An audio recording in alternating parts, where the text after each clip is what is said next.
We do turn our attention back to serious matters and the developing top story in Manitoba over the last few days, and a warning: we're about to deal with very upsetting news about a community that remains in shock after 5 homicide victims from Carmen, including were found on Sunday. They include Amanda Clearwater, her 2.5-month-old baby, Isabella, her 4-year-old son, Javen, her 6-year-old daughter, Bethany, and her 17-year-old niece, Maya Grattan, and important to say their names.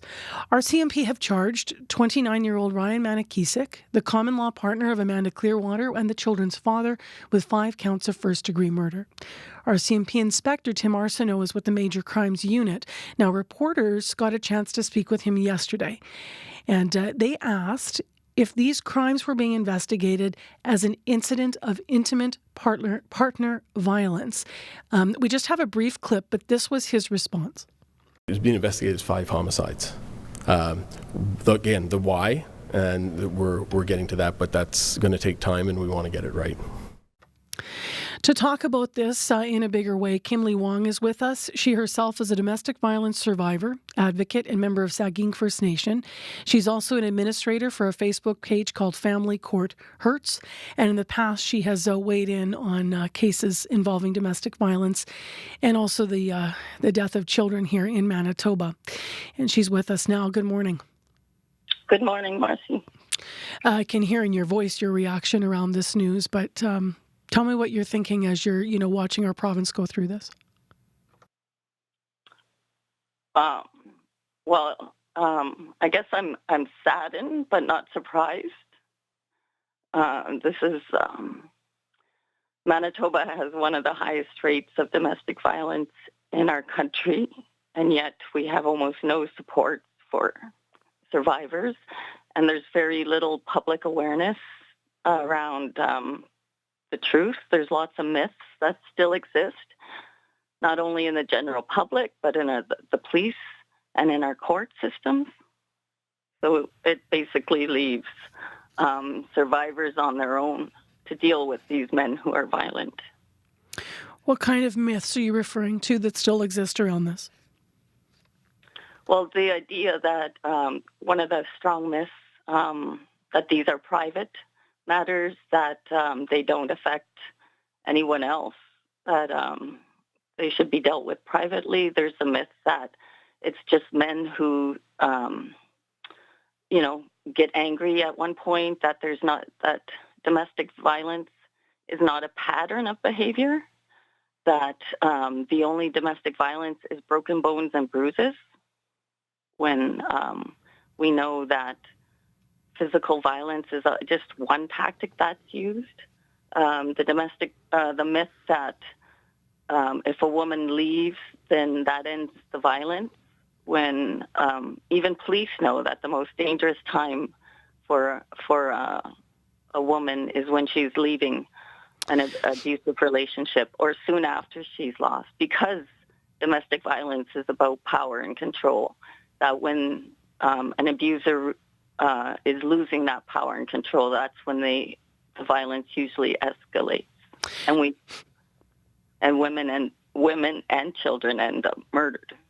Now, we, as I mentioned, know that RCMP have charged Ryan Manakisic, the common law partner of Amanda Clearwater, with the 5 counts of first-degree murder.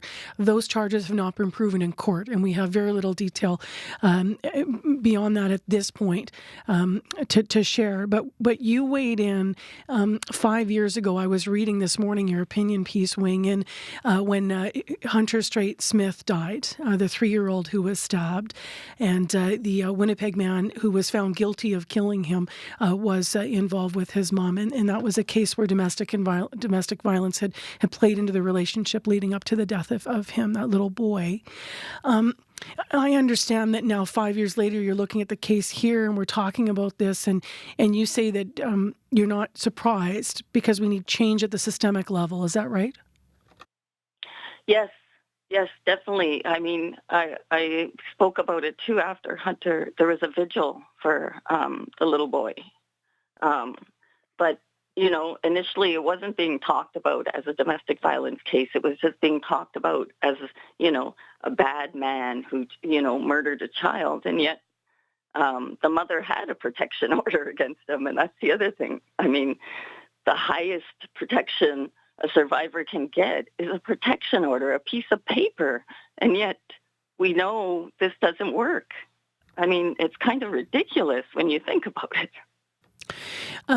What difference would it make when police label a case? They have not done this in this case. They say they're continuing to investigate. But what difference does it make if police label, call any case intimate partner violence from the outset? Well, I think it would just highlight just how common these cases are. Again, we think of them as a one-off here, one-off there, like it's not really an issue. And yet, again, the highest number of calls to the Winnipeg Police Service are for domestic violence. And yet, where is this being discussed on a societal level? Where are we seeing laws being enacted or, even education programs?